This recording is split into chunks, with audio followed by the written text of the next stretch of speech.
I have somebody with me today who I'm so excited to bring you. She was brought to my attention by one of our writers at the National Police Association. So I started to watch her, I started to follow her, see what she's doing. I'm like, wow, I need to meet her. I need to talk to her.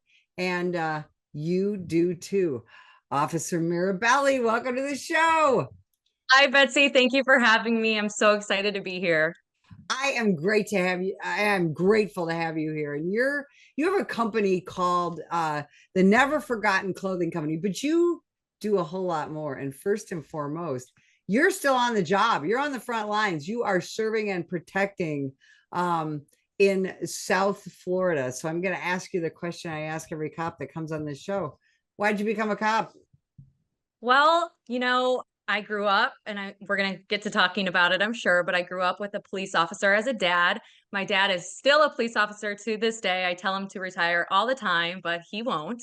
But growing up with a father who was just proud and happy to go to work every day really resonated with me. So watching someone just enjoy their job really inspired me to become a police officer.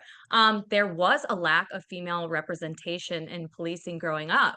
And Betsy, that's why you're so important to me, first and foremost. But it wasn't until my 20s where I started seeing more representation of women and kind of realizing like, this is something I can do, this is something I can be. And realizing that I had the capabilities to do it. So in 2018, I applied to Chicago Police Department. That's where I lived. It's where I grew up, and I wanted to serve my community. So first and only police department I applied to, and then I was doing that for the last 5 years. So I love that because, and you're right. When I was a kid growing up in Illinois as well, the only female police officers I ever saw were on TV, Yeah. and back then in the late '70s, it was all the police women were undercover hookers and stuff like that. You didn't really Yes. see them on patrol, where they were detectives, and they didn't really get into the mix when it Yep. comes to physicality, use of force, things like that. And so you decide. So what I love about you is you didn't just decide to become a cop. You decided to become a police officer in the second largest city in the nation. So wow, that was, I think that Chicago police officers probably see more. I think you saw more in 5 years than a lot of smaller department police officers really would see in their whole career, don't you think? What kind of things were you involved in? Yeah. So people might say I worked in dog years. My 5 years, maybe someone's 10 years. I was working on the west side of Chicago, which is a very high crime area. And I was working in one of I believe it's the top four worst beat in America. I dealt with shootings every week, homicides, and our shot spotter was going off constantly all night long. And yeah, it definitely grew me as a police officer, as a human being, responding to call after call after call. And I also worked at the front lines of the 2020 riots downtown Chicago. I was deployed to a citywide suppression team and worked there. And that taught me a whole lot really, really fast, especially working in the city of Chicago. During the 2020 riots, here you are, much like my daughter, you were raised by a police officer. And in 2020, we're being told that cops are bad, cops are racist, cops are this, we're white supremacists and this and that. And I know you were a police officer, but I also am guessing you were thinking, wait a minute, I wasn't raised like that. I didn't hear those things when I was a kid growing up. I wasn't raised by racists, and I wasn't raised to become a racist. How talk about what that was like from being a cop's kid point of view. It was so hard, and I felt like I had to speak up and use my voice more than just a police officer because my dad provided me with so many opportunities in life and taught me how to be such a good person. And people, like you're saying, are going around saying that cops are these horrible people. And I know firsthand, that they're not.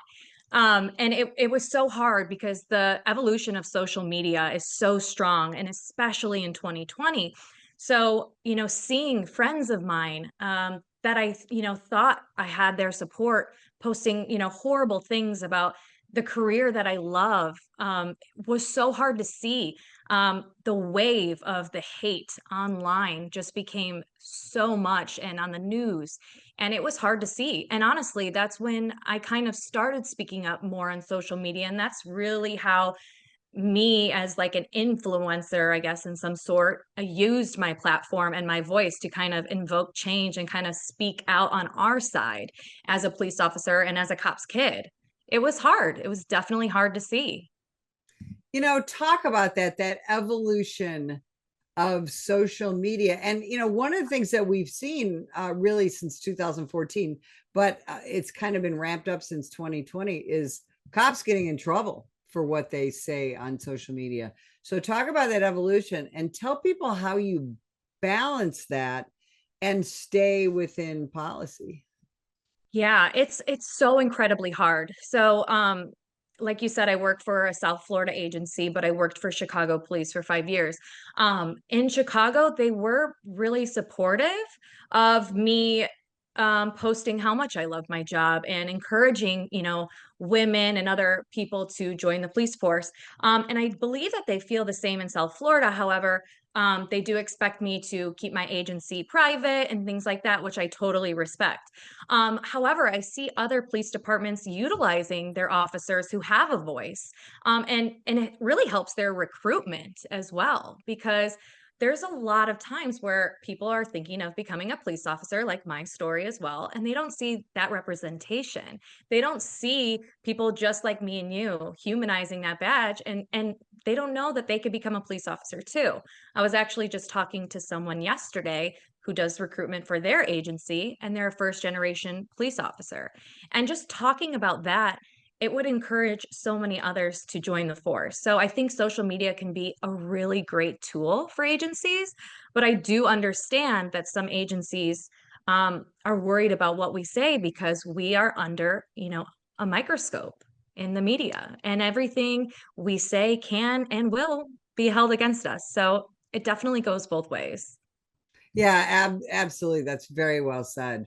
Now you're a real upbeat, optimistic person. Yeah. You obviously, that's part of, and that's why I think people should follow you, because you're not um you're not somebody who's like, oh, people suck, the world sucks, this job sucks. You're actually very, very upbeat, very optimistic. And but you've seen some bad things. And how do you talk about some of those bad things and how you deal with it and balance that in your life? Because one of the main things that we all know about the Chicago Police Department in general is they have suffered some horrible mental health crises within their own agency. Talk about how you dealt with that. Yeah, so the first thing that comes to mind for me is a former partner of mine that summer of 2020 was Ella French, Officer Ella French, who was tragically killed in the line of duty August 7th, 2021. She was one of my very best friends. And honestly, she is one of the reasons that I do what I do today and speak out on stories, because there is a lot of tragedy. There is a lot of realities on this job that are not positive. But what we can do and what we have the opportunity to do, like what we just talked about, even on social media, is to humanize these people. So when I share Ella's story, I don't want them to just see that photo of her in a uniform. I want them to know the girl that I knew. And she's a sister, she's a cousin, she's a friend, and she looks just like us, which is so wild. Which is why my platform gives voices to other officers who want to share their stories. Because I am optimistic and I am happy, and it does get me in a lot of trouble sometimes. People say, "There's no way you're that happy. There's no way you love your job." But you know what? I take these stories and these bad things that are happening, bring them light, and encourage other officers to do the same, because if we don't share their stories, who will? And if we don't share the stories of how we came from the trenches, and brought ourselves up, or encouraged others to come up on their own as well, then we're not going to get anywhere. So we have to be positive, we have to be kind, and we have to use our voices, speak up and share stories. As someone who uh, looked into the faces of street gang members every single Yeah. day on the job, and again, for people who don't know, this Chicago has had a street gang problem for the last 40 plus years. And in this country, we right now we have 32,000 different identified street gangs around this nation, and a lot of them are in the city of Chicago. And there's a lot of people who say, "Oh, people need this and that." They all have these solutions. Give me your 1 minute, having stared it in the face, Yeah. solution to our street gang problem. Well, because I'm a boots on the ground cop and I was a community officer in Chicago, I walked the block. And I think it's so important to just like walk the blocks. Instead of like staying away from where the gangs are at, let's get in there. Let's tackle these problems head on. Let's Our presence alone can solve so many active crimes, right? So when we have those foot patrols, when we go up and down the block meeting families, and a lot of these families are struggling. They don't want their son in a gang, but they're working 24/7, so they're absent from the home. So what can we put in schools that have after school programs instead of letting them go home and run around with no one home?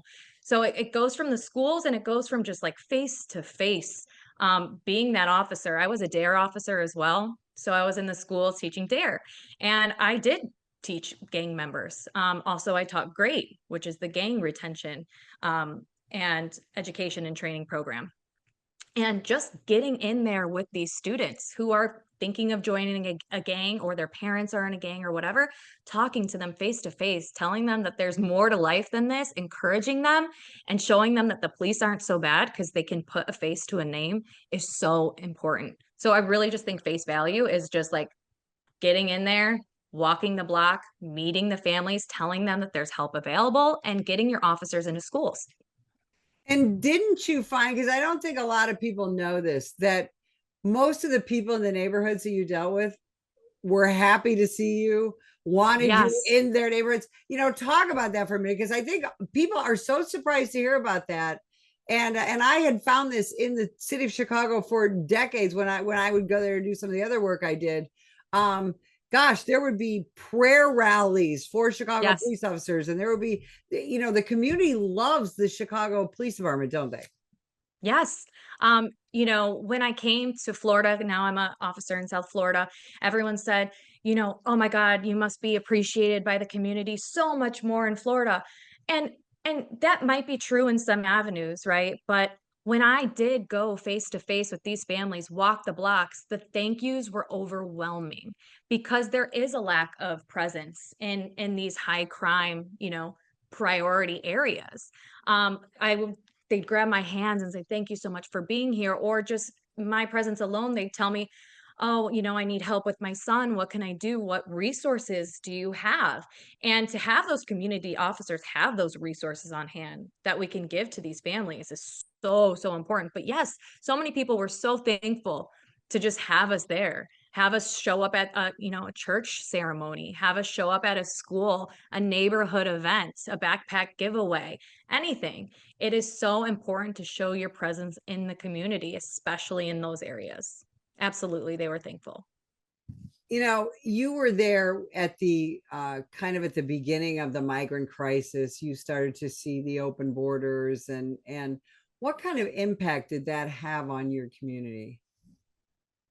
It was hard. So in my station alone, we had, I believe at one point, 120 people sleeping on the floor of our front lobby. Yeah, I And want to yeah, I want to emphasize that, because I don't think people around the country really know that the yeah, migrants in the city of Chicago were literally living in district stations, correct?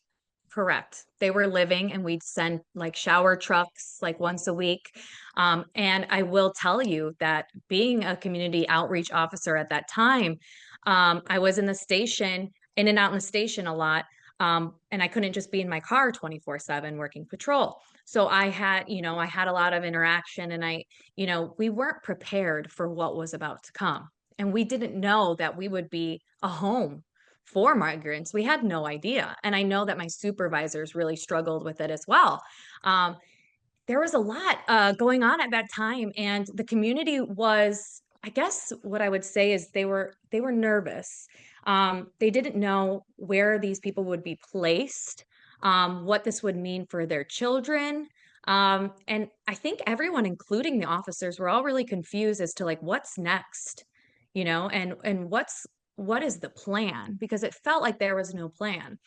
I also think, when they came into our stations and slept, we weren't really required to get like identification from them, which I think could have been a really useful tool to get like fingerprints or identification from these people because we don't know who they are and who we're releasing into our streets, and into our communities. So yeah, it still I think is kind of a mess and we don't really know where to go from here. And I'm sure that the migrants felt the same. They didn't know that they'd be sleeping on a floor in a police station either. So it's all around confusing for everybody involved. And I have talked to so many Chicago police officers who were literally bringing in their own kids' clothing, their hand-me-downs. Oh yeah. They're bringing food, they're bringing Tylenol, and I mean, just it was the outpouring of compassion by Yes. Chicago police officers and their families was extraordinary. We fed so many. We would get pizzas, we would get clothes, blankets. We'd have newborn babies crying in our department. We would hold them, feed them. And that was a lot of the things like the news didn't talk about. But we really were right there. I mean, you can't deny it. You can't just walk over people and walk out. So we would help, as much as we could. They were right there. We had no choice and we wanted to help because like I said, we were all confused, all of us alike. We didn't know what was going on. Absolutely. So what led you to the difficult decision to leave the city of Chicago and leave the state of Illinois and go to South Florida? Because everybody talks about it. It's not easy to leave your home and your home police department and go somewhere else. Yeah, it was the hardest decision I ever had to make. But the lateral transfer process was really easy. Florida, truly, in my department, really rolled out the red carpet for me. They were super accommodating, respectful, and kind, and respecting my time, so I didn't have to fly out 100 times to take the exams and things like that. But the ultimate decision actually came because long story short, I was in Washington, D.C. for Police Week. And if you don't know about Police Week, you meet a lot of other officers from around the country. And that's actually where I met my fiance, who is a police officer in Florida. So we met there, we did long distance, and we had to decide where we're going to live, Chicago or Florida. And he's a police officer as well. And I think the easy decision for me was to move to Florida, become a police officer in Florida. Like I said, it was really hard decision to make to leave my family, leave my community, leave my coworkers, my friends. But it's been a year now and it's been such a great decision. I don't regret it at all. The community, the support I have here is incredible. And I'm loving being an officer in Florida. Well, and let me just remind people that the weather in Chicago is terrible about 80% of the time. So Yes. Yes, I haven't had to shovel any snow or, scrape my squad car's windshield off, so that has been great alone. I think that's one of the main reasons. And for people who have never patrolled in 40 below wind Oh, chill on the lake, really have no idea what who a haven't move to had Florida. frozen toes, literally standing outside. Oh my gosh. Exactly. So I want to talk about Never Forgotten Clothing Company, where that came from, and what are your hopes for that going forward, and wrapping it up with the social media. Yeah. Yeah. So it started as a clothing company because as a police officer, I would buy clothes online and it would look just like my boyfriend's clothes and or I'd have three options. So I really wanted to make clothing for first responders that had that feminine touch to it. I also make men's clothing.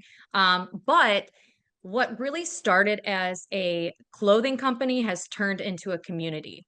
So while I had that platform, I used it to share stories. And first and foremost, I used it to share Officer Ella French's story, and so many people reached out to me to share their stories. So it's really become a platform for advocacy for Police Lives Matter and for Back the Blue, Humanize the Badge, and all things of the sort. And then it's turned into an open forum where we discuss, lend advice, things like that. And then now it's also turned into a podcast. I have my own podcast called the 50 Podcast with 3 O's.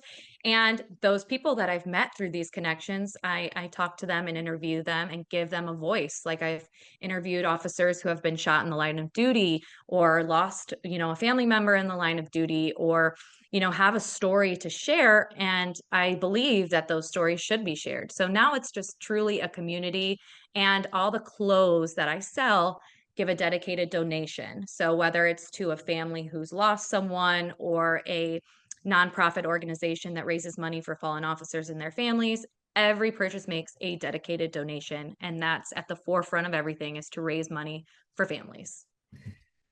Talk about where people can find you, where can they find the podcast, your social media, the clothing, give us all of it.